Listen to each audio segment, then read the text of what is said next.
Ana Jerosolinski es periodista, corresponsal de varios medios de prensa en Israel y en el mundo, analista especializada en temas de Medio Oriente. Está radicada en Jerusalén desde 1979, casada y madre de 3 hijos.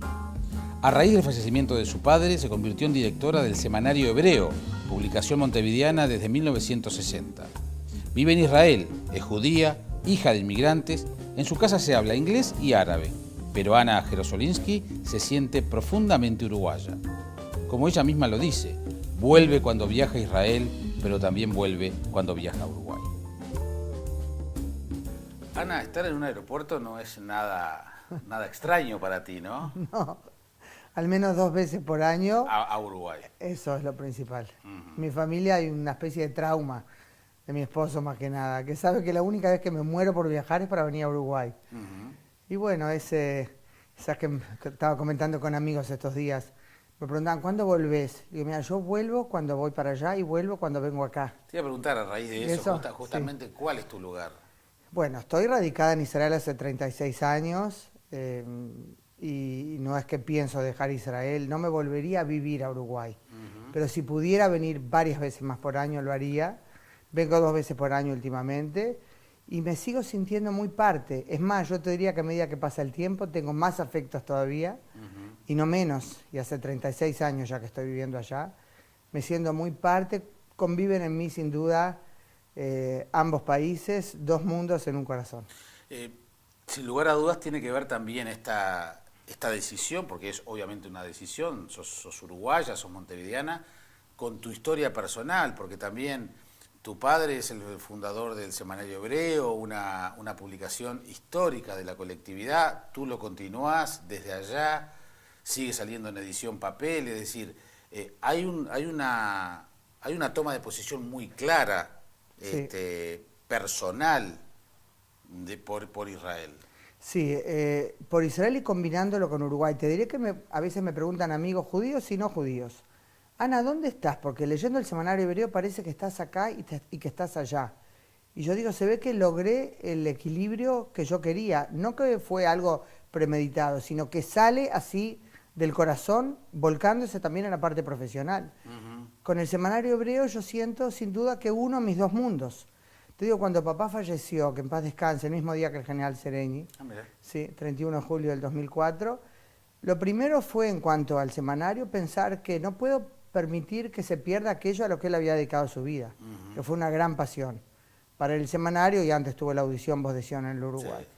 Aparte me pareció que tenía sentido comunitario, desde el punto de vista de la colectividad judía uruguaya, de la cual me sigo sintiendo parte, aunque hace mucho que no vivo en Uruguay, y aparte el gran desafío periodístico, no te lo tengo que explicar a ti, que diferente ser corresponsal, soy de varios medios, sí. Ser la directora, con la responsabilidad que eso significa y también con la libertad que eso te da de elegir qué materiales incluyo, qué va en las páginas del semanario y combinando pues así lo que yo siento que es la necesidad sí de esclarecer cosas respecto a Israel que no salen en general y demostrar también la dimensión de mi vida que es Uruguay. Ana, pero uno piensa, ¿por qué elegir vivir en Israel donde, quizás, sí, ahora hay algunos momentos de inseguridad, ha habido momentos bastante peores, bastante más complicados, en 30 años ha pasado mucha cosa. Yo no digo que Uruguay sea la panacea o Montevideo, pero en definitiva, claro. pero sin lugar a dudas, estás en una zona de conflicto. Sí, sin duda. El tema del por qué es un sentimiento por la centralidad de Israel en la vida judía. Puede sonar a frase de folleto, pero eso de la tierra de los antepasados es muy cierto. Es una sensación, yo diría que en el pueblo judío hay una memoria colectiva también respecto a cosas que uno no vivió personalmente.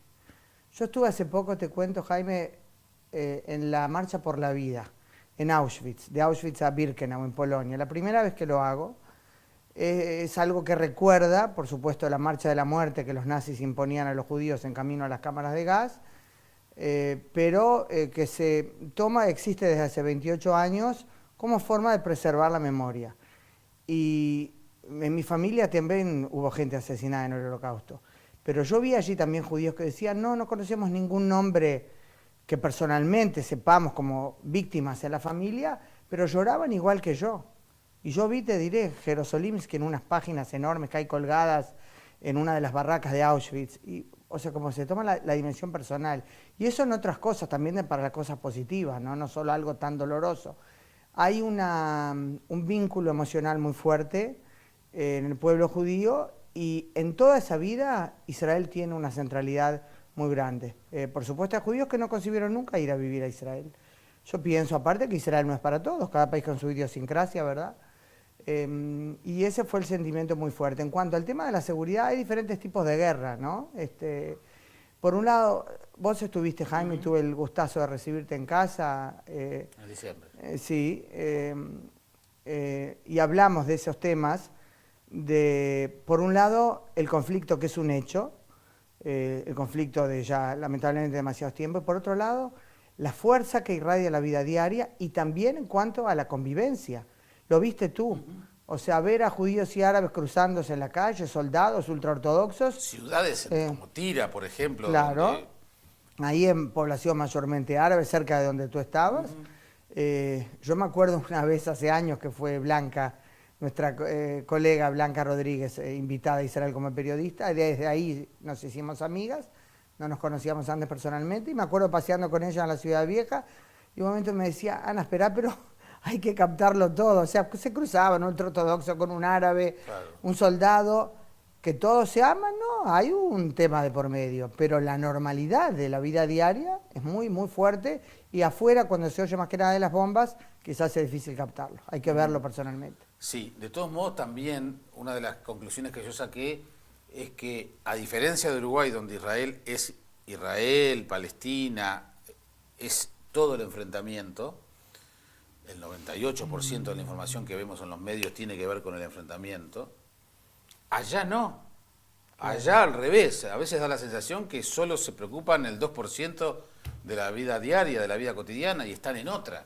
Yo me acuerdo, Jaime, cuando fui a entrevistarte a ti, publiqué, sí, como sabemos, la entrevista en el Semanario Hebreo, también en otros marcos, y lo primero que tú me dijiste, cuando yo te pregunté de las impresiones, fue cuánto más es Israel que el conflicto, que parece ser a veces el único tema. ¿Es verdad? Yo te cité el otro día en una conferencia que di aquí, cuando tú me comentabas, me acuerdo, por ejemplo, que salías temprano a caminar o a correr, no me acuerdo. Sí. No, a caminar, correr todavía no puedo. Hay que tener esperanza siempre en los cambios. Y me comentabas que veías temprano ya la irrigación en los campos, y que quizás el israelí promedio lo ve con tanta naturalidad que ni se percata de ello, ¿no? Es verdad, hay una polenta, digamos, muy fuerte en la vida diaria. El conflicto lamentablemente sí está presente, porque tiene una dimensión personal también. Yo contaba en esa conferencia, escribí al respecto, salió en Montevideo Portal en su momento, la dimensión personal, o sea, vivir con el terrorismo. Te impone, como madre, por ejemplo, no pocos dilemas, te diré. Sí, claro. Yo recuerdo, por ejemplo, tú conociste a mis hijos cuando cenamos en casa juntos, el menor, como digo yo, los chicos que están hoy con el celular como extensión de la mano, ¿no? Entonces, cuando yo por algo no lo puedo llevar al liceo, le está terminando sexto en preparatoria, si por alguna razón no lo puedo llevar, lo llevo hasta la parada del tren, de ahí se va el tren directo al liceo, que es en el centro de Jerusalén. Y le digo, por favor, no estés con el celular, estate atento, la mejor arma son los ojos, y si estás esperando, sí, mamá, ya sé que espere detrás de la parada, porque el tema no era solo los acuchillamientos, sino las embestidas de coche. O sea, no es muy normal eso. Pero ¿por qué decía yo dilemas que te imponen? Yo me acuerdo, esto fue hace un tiempo ya, ¿no? Hace unos 2 años. Yo estoy sentada en mi escritorio y oigo que entra mi hijo, el menor, y dice, paz, en hebreo, ¿no? Dice, qué susto me pegué. Y yo, te imaginas, salí como un resorte. ¿Qué pasó? No, estaba en el tren y subió un hombre muy abrigado, como diciendo desproporcionadamente abrigado para el clima que hacía en ese tiempo, la temperatura de ese momento. Y no sabía lo que hacer. Él, aunque no lo dijo explícitamente, evidentemente estaba diciendo lo que cualquier israelí promedio piensa, que si está abrigado de más quizás es porque tiene un cinturón explosivo escondido bajo la ropa. Entonces yo como madre, porque hablo de dilemas, yo lo primero que le dije, cualquier lugar que estás en cualquier tipo de situación, Si sentís que estás en peligro, te bajás y me llamás de donde estés. Pero yo qué le iba a decir, si ves que es un árabe, te bajás, capaz que ese árabe es mejor persona que yo. No quiero desde el punto de vista de valores educativos decirle algo así, no le dije una frase así. Pero para mis adentros decía, ¿y cómo maniobra acá entre educar y no transferirle, o mejor dicho, no inculcarle valores o conceptos discriminadores? Cuando yo sé, lamentablemente sí, los terroristas que atacan son árabes, pero puede haber árabes que son mejores personas que yo.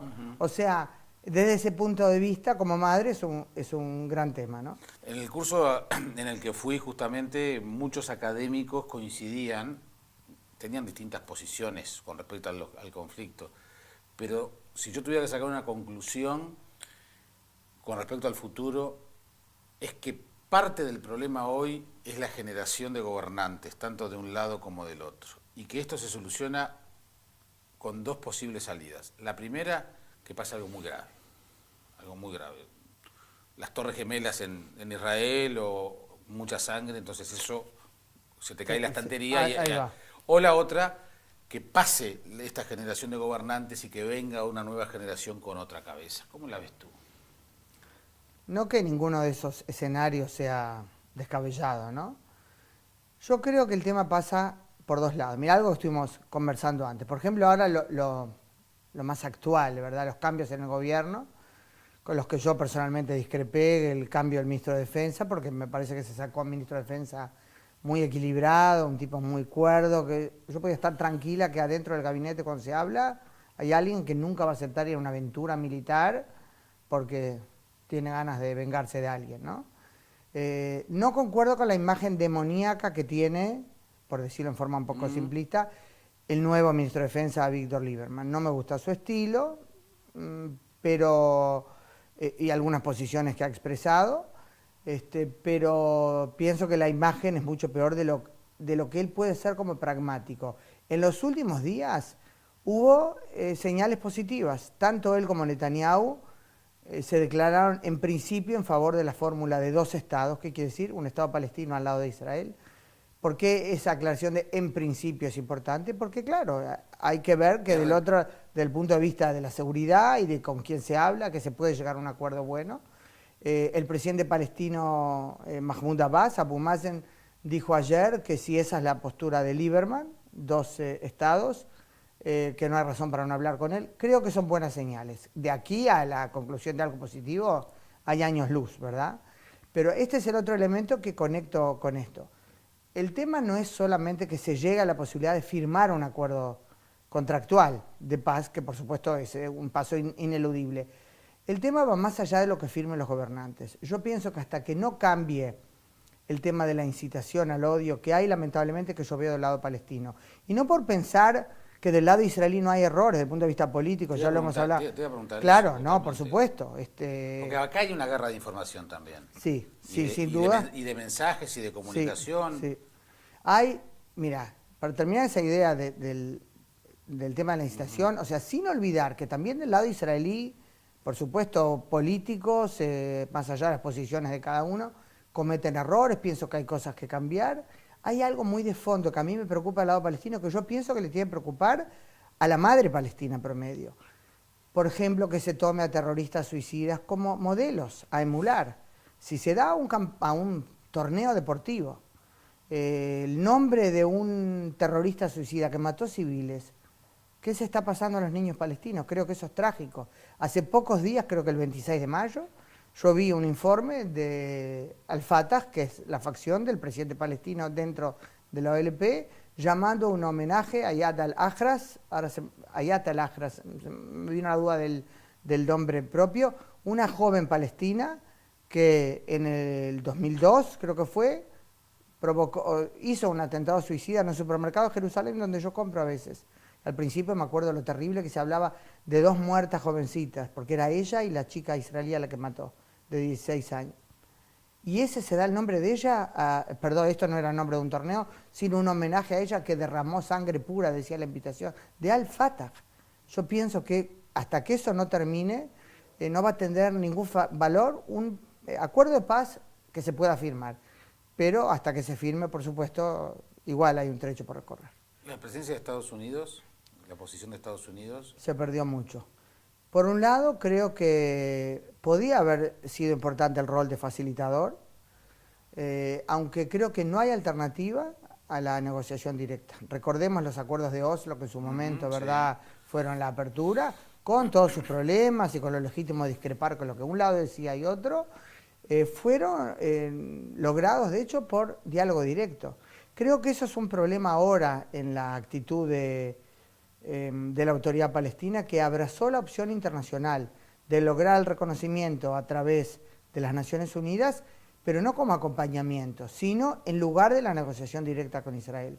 Quizás todos los comentarios que andan volando por ahí, sabes, ahora, esas declaraciones de Netanyahu y Lieberman, la reacción de Abbas, el jefe del Partido Laborista, Yitzhak Herzog, que a pesar de la tormenta interna, cuando hace poco él hablaba de sumarse al gobierno de Netanyahu, en su partido casi lo matan, y después Netanyahu trajo a Lieberman, entonces él quedó como humillado, ¿no? Y él dijo, yo haría de nuevo eso si pienso con eso que puedo aportar a la paz e impedir una guerra.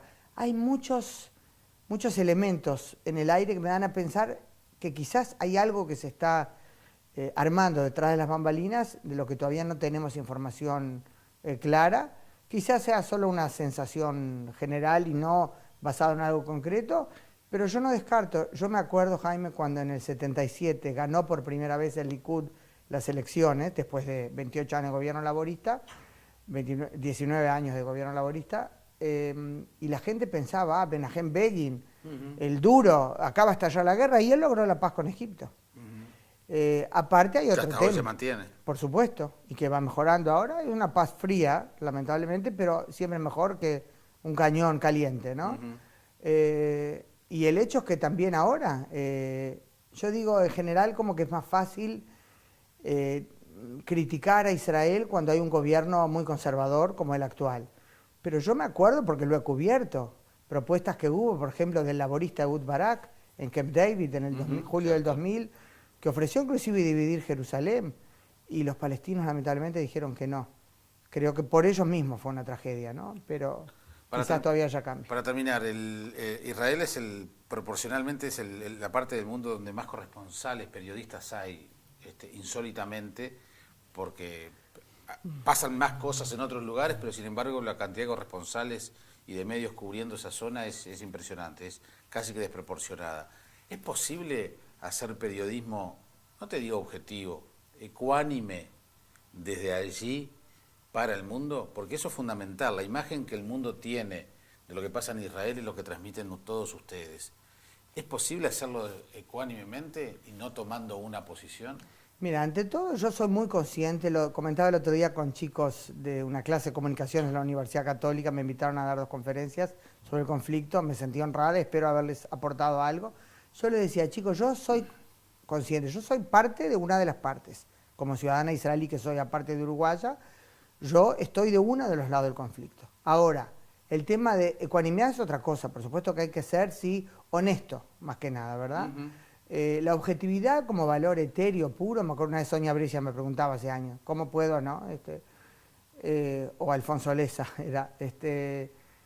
yo digo, la objetividad como valor etéreo, ¿qué quiere decir? No existe en el sentido de que no somos máquinas, somos seres humanos, más allá de mi condición judía, de ciudadana israelí, aparte de uruguaya, eso es un tema cargado de emociones. Cada uno tiene su enfoque de vida, digamos, más allá de ponerse la camiseta o no. Cuando escribo una columna de opinión, o un editorial Semanario Hebreo, o una columna en UIPRES o Montevideo Portal, me permito abrir juicio, lo cual, por ser judía, no quiere decir que es automáticamente a favor del gobierno israelí. No tengo duda de que yo, en una columna de opinión, defiendo más a Israel de lo que suele verse. Pero es una columna de opinión. Cuando voy a hacer un análisis, digamos, o un informe, lo que yo digo más frío, pienso que lo principal es ser ecuánime y no faltar a la verdad, ¿no? Yo pienso que lo principal es ser honesto. Un corresponsal no sé si tiene que ser de las Naciones Unidas, ¿sabes? Yo mucho tiempo transmití con Emiliano Cotelo en El Espectador. Y a veces pasaba gente de la colectiva me decía, Ana, ¿por qué sos tan objetiva? Siempre viendo las dos partes también. Y estoy seguro que mucha gente decía, ahí está esa gente israelí. Porque evidentemente mis informes no iban a pensar nunca que soy de Hamás. Yo sé que yo voy al otro lado también. Hablo también con palestinos, tengo mi lectura de los hechos, trato de ser muy honesta intelectualmente. Hay un tema hoy, Jaime, que se tiende a ver como subjetivo, tendencioso, y no generalizo, porque eso sería injusto. Todo aquel informe que da también la versión israelí de los hechos, o que comprende más al lado israelí. Yo digo, ser objetivo no es automáticamente decir los palestinos tienen razón. Hay cosas que sí y hay cosas que no. Es muy compleja, tú lo viste de cerca, la situación allí. Bueno, Ana, yo sé que los aeropuertos no te son ajenos, y menos este aeropuerto de Carrasco, del cual además como uruguayos estamos todos orgullosos. La gente de Aeropuertos VIP Club, que nos recibe en este lugar, te obsequia para que en tus próximos viajes, ahora cuando te vayas, puedas utilizar los servicios de la sala VIP del aeropuerto de Carrasco. ¡Qué nivel! Así que bueno, en reconocimiento a que te hayas acercado y hayas conversado. Ha sido un gusto reencontrarnos ahora acá en Montevideo y bueno, nos seguimos viendo, Ana. Muchas gracias, Jaime. Gracias por la invitación. Que pases muy bien. Muchas gracias.